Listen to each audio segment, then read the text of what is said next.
हरे कृष्ण बंधुरा आज आमरा जानबो भाइराल जे छोट्ट शिशु भागवत दास ब्रह्मचारी तिनी कि आसले नितान्तई शुधुई शिशु नाकि कोनो भगवानेर प्रेरित दूत।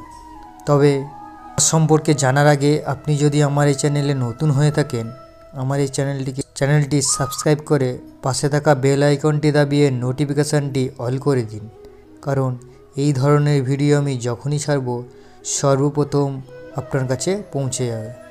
হাই হ্যালো ছোড়ো, হরে কৃষ্ণ বলো। কে এই নিতান্তই ছোট এক শিশু নাকি শ্রীকৃষ্ণের কোনো অবতার? অনর্গল বলে চলেছে কৃষ্ণ কথা, তার মুখ থেকে ধর্ম কথা শুনে মোহিত সকলে।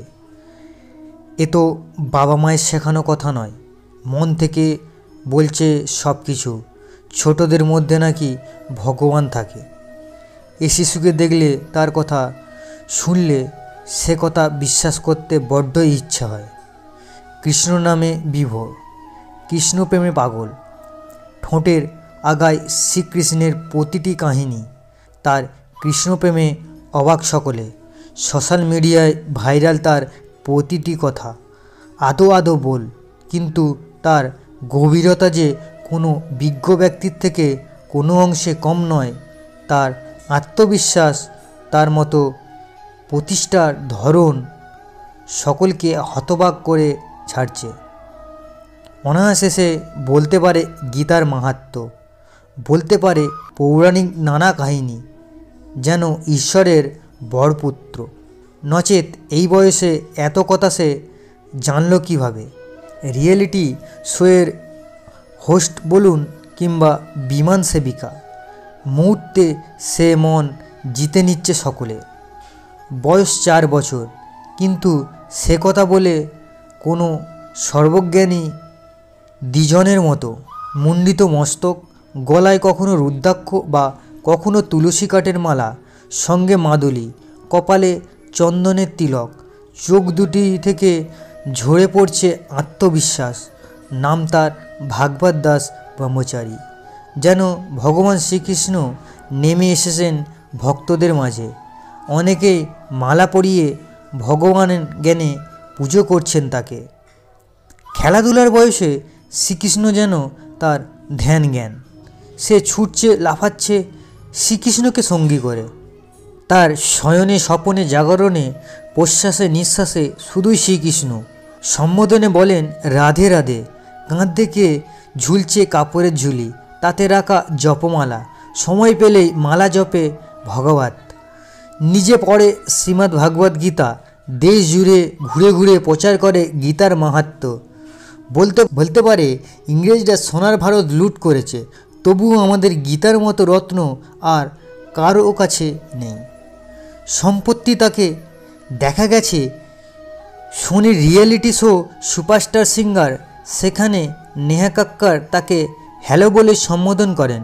সঙ্গে সঙ্গেই ভাগবত বলেন হাই হ্যালো ছোড়ো, হরে কৃষ্ণ বলো।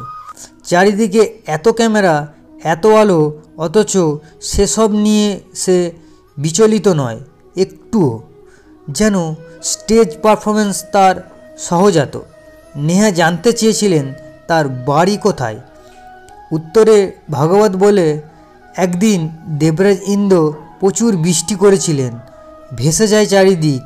জীবকুলকে বাঁচাতে তখন ভগবান শ্রীকৃষ্ণ গোবর্ধনকে তুলে ধরেছিলেন। সেই গোবর্ধনেই আমি থাকি। ভাবুন একবার, এই ছোট্ট শিশু জানিয়ে দেয় অন্য খাবার তো বটেই, ভগবান শ্রীকৃষ্ণকে না দিয়ে সে জলপানও করেন না। তার মতে আগে সব খাবার ভগবান শ্রীকৃষ্ণকে নিবেদন করতে হয়, তারপর তার প্রসাদ গ্রহণ কর। ভাগবত নিরামিষ পির্জা দেয় তার আরাধ্য দেবতাকে। কতটা ভক্তি, কতটা ভালোবাসা বুঝুন। সে অনায়াসে দুহাত প্রসারিত করে বলতে পারে শ্রীকৃষ্ণ সবাইকে এতটাই ভালোবাসেন। সে জায়গায় তার শ্রীকৃষ্ণের প্রতি যে ভালোবাসা তা এক কণা মাত্র, অর্থাৎ সর্বক্ষেত্রেই এগিয়ে রাখেন ভগবান শ্রীকৃষ্ণকে। তাতেই তার আনন্দ। কেন এই বয়স থেকেই কৃষ্ণপ্রেমে ডুবে রয়েছে সে? উত্তরে সে বলেন, আমাদের জীবন অনির্দিষ্ট, কখনকার মৃত্যু আসবে তা আমরা কেউ জানি না। তাই সেই মৃত্যু আসার আগেই যত পারে কৃষ্ণ নাম জপ করে নাও, তাতে আনন্দ, তাতেই মুক্তি। ছোট্ট শিশুর মতে খেলনা কিভাবে চলবে তা লেখা থাকে ম্যানুয়াল বুকে, তেমনি গীতা আমাদের জীবনের চলার ম্যানুয়াল বুক। ভিডিওটি যদি ভালো লেগে থাকে বন্ধুদের মধ্যে শেয়ার করুন।